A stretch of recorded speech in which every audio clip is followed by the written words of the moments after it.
Most videos comparing the Fujifilm 100 to 400 to the 70 to 300 come to the conclusion that for most people, the 70 to 300 is the better lens, and that is primarily based on two factors. One is the fact that it is a significantly cheaper lens, it is less than half the price, and the other, it is a significantly smaller and lighter lens.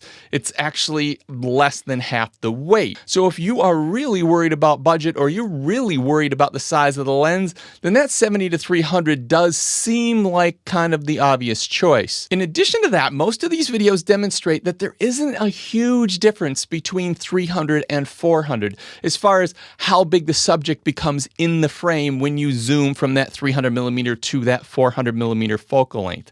Now, yes, it is noticeable if you are specifically doing wildlife or bird photography and you're always shooting at the 300mm focal length on the 70 to 300, you will notice a difference when moving up to the 400mm. But in general use, the difference isn't sort of night and day. And even though the 100 to 400 is such a bigger lens with so much bigger, more optics, so much glass in this heavy lens, the 70 to 300 really performs pretty well on par with the 100 to 400 through most of the focal range. So it's not like you're getting this huge bump in quality going up to the 100 to 400. So why would you buy the 100 to 400? And why do I carry the 100 to 400 instead of the 70 to 300? And the first thing that I think really shouldn't be underestimated, and I know when I say this is going to be some people that are going to roll their eyes and go, what the heck is he on about? But when using the Fuji camera system, a lot of the use of this camera system is about user experience. The way it looks, the way it feels, the tactile buttons and dials. So much of the joy of using a Fuji camera isn't just about the images that it's capturing, it's also about the way the camera feels in your hands, the way it handles, and the way it potentially inspires you to go out and create photo and video. And for most people that shoot Fuji, that is a big part of the joy that this system brings to them. So when comparing the 70 to 300 to the 100 to 400, when you've got these lenses in your hand, they are significantly different lenses. Now, the 70 to 300 being a much lighter lens feels kind of similar to Fuji's 55 to 200 that's been around a little while. It doesn't feel completely out of place compared to most of the other Fuji lenses that you've handled before. The 100 to 400 is an absolute behemoth, and it is a similar size to a full frame lens covering a sort of similar focal range. So when handling a Fuji camera with this lens, it is a completely different experience, and it is a more similar experience to shooting a full frame DSLR or shooting a full frame mirrorless camera than it is shooting with any of the other Fuji lenses in this lineup. And so while you could easily see a big heavy lens as a disadvantage, I just love the way this camera feels with this huge lens on the front of it. It feels like I'm shooting in a totally different system. It feels like I'm using a full frame camera. Now, I've already said that there isn't a huge difference between the 300mm focal length and the 400mm focal length as far as how big the subject is in the frame. And that is true, but when you zoom from 300 to 400, that's not the only thing that changes. There's two other things that change as well. One is how blurry your background is. So if you are shooting at 300 and you are at f5.6, you are going to get a certain amount of background blur. If you zoom in to 400 and you're still shooting at 5.6, your background is more blurry. So you are getting a more blurry background and really a different kind of type and feel of bokeh and background blur. In addition to this, going from 300 to 400 also increases what they call compression. And that is where it makes the objects in the distance and the objects closer to you seem closer together.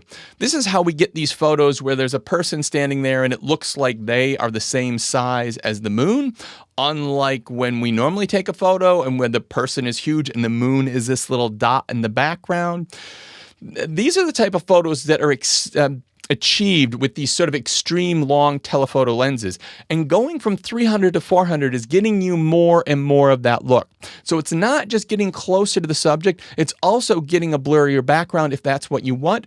And it is also compressing the image so you can get those two things, the things way in the distance and the things closer to you looking closer together. And the thing about shooting telephoto now is everybody has got a good camera in their smartphone. And lots of people have cheap entry-level cameras with basic kit lenses. And often when you shoot extreme telephoto, your images get a completely different look that can't be achieved with a kit lens on a camera or a smartphone. And although you are definitely achieving that completely different, that completely unique, and often seen as a completely pro look, once you get out to that 300 millimeters, because of the increased compression and background blur, you get even more of that at 400 millimeters.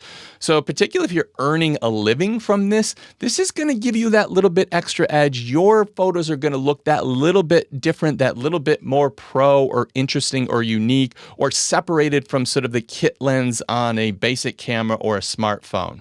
And although both of these lenses are extremely sharp, the 70 to 300 is probably at its weakest around the 300 millimeter mark. So if you're somebody who's getting this 70 to 300 to reach out and bring those images into you, you're probably going to be shooting at 300 most of the time, which is the weakest point on that lens. Now, when we compare that to the 100 to the 400, the 100 to 400, the 100 to 400 is extremely strong throughout the range, including at 400. So rather than with the 70 to 300, where you're shooting at 300 and kind of getting the worst out of that lens because you're really stretching to get that image, to grab that thing off in the distance, with the 100 to 400, not only are you still getting a sharper image at 300, you're getting all the way to 400 and you're getting a sharper image at 400. So if you're going to be using the 70 to 300 at 300 most of the time, you're definitely going to get better images out of the 100 to 400. And this is made even more extreme when we bring in the tele-extender or the teleconverter in. So if you're using the 1.4 or 2 times teleconverter and you've put that on the 70 to 300, it means that you're probably trying to reach out and grab that thing and get that image as close as possible, which means you're probably shooting at 300 millimeters. And so all you're doing at that point is you're taking the worst part of the 70 to 300, and then you're running it through a teleextender or a teleconverter, which is going to degrade the image anyway. So now you're taking the worst part of that lens and multiplying it times something that has a tendency to degrade the image a little bit as well. If you're shooting the 70 to 300 and thinking, oh, you'll use the teleconverter and kind of get the same kind of image that you're getting out of the 100 to 400, that's absolutely not going to be the case. In addition to that, if you use that same teleconverter on the 100 to 400, even shooting at 400, you are going to get a better image than the 70 to 300 shot at 300. In addition to that, that teleconverter on the sort of 400 millimeters is getting you out sort of 600 or 800 millimeters. This is absolutely massive. This is really bringing those things in the distance as close as possible. So even though both lenses will take the sort of teleconverters and teleextenders, they're both so much more useful on the 100 to 400 lens. Now, the next thing we got to talk about is the image stabilization. And if you actually look on the specs, it says the 70 to 300 has 5.5 stops of image stabilization. And the 100 to 400 has 5 stops of image stabilization. Now, you would think, clearly, all things being equal, the specs don't lie, the stats don't lie, you are going to get better image stabilization out of the 70 to 300. But what this doesn't take into account is that the 100 to 400 weighs more than twice as much. It's somewhere around 2.5 times the weight. And your shaky hands and the movement of your body has to do a lot more to move this heavier lens than it does a lighter lens. And the result of that is in real world use, you actually get more stabilization out of the 100 to 400. You actually get a more stable image using the 100 to 400 because of the weight of the lens. And using the image stabilization in the lens in the 100 to 400 allows me to shoot shutter speeds that I really didn't think were even imaginable at sort of 400 millimeters. And I can shoot completely usable and clear video with almost no no stutter at 400 millimeters, which is just really unbelievable. And when you are using this camera potentially for landscape or for animals and wildlife, and you are using a tripod, the 100 to 400 has the tripod collar. So you mount it on there.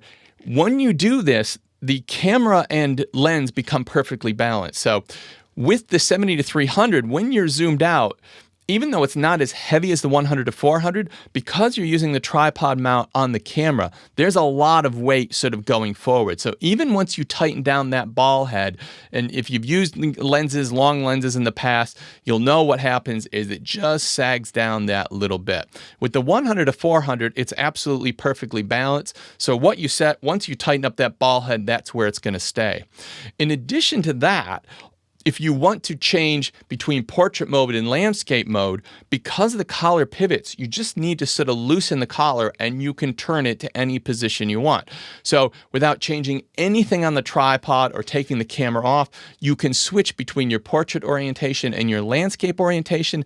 And this is particularly good for landscape shots, but also for wildlife if you're shooting wildlife and you've got a stationary subject. It really is a function that I use a lot, and certainly I think it is a better setup, and that works much better than the 70 to 300 where you're sort of out there and you're drooping, and then if you want to change into landscape, you've got to disconnect and put the camera back on sideways. I think that tripod collar is super useful. And the 100 to 400 is going to give you 300 millimeters of usable focal range, where the 70 to 300 is only giving you 230 millimeters of usable focal range.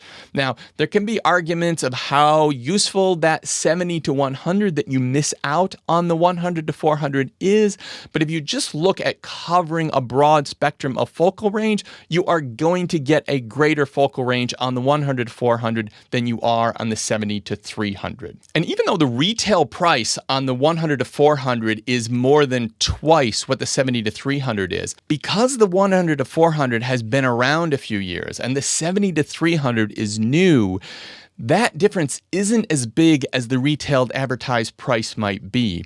And I will put in the links in the description down below my best price links, which allow you to click through and go through and quickly check the prices on both of these lenses across a number of the top suppliers. So you can compare the two lenses, and you can also compare the best credible suppliers out there that I use and recommend. If you're interested in getting the best in photo and video with the gear that you can afford or the gear that you already have, that's what I do on this channel. So be sure to subscribe to the channel, and don't forget to hit that bell notification.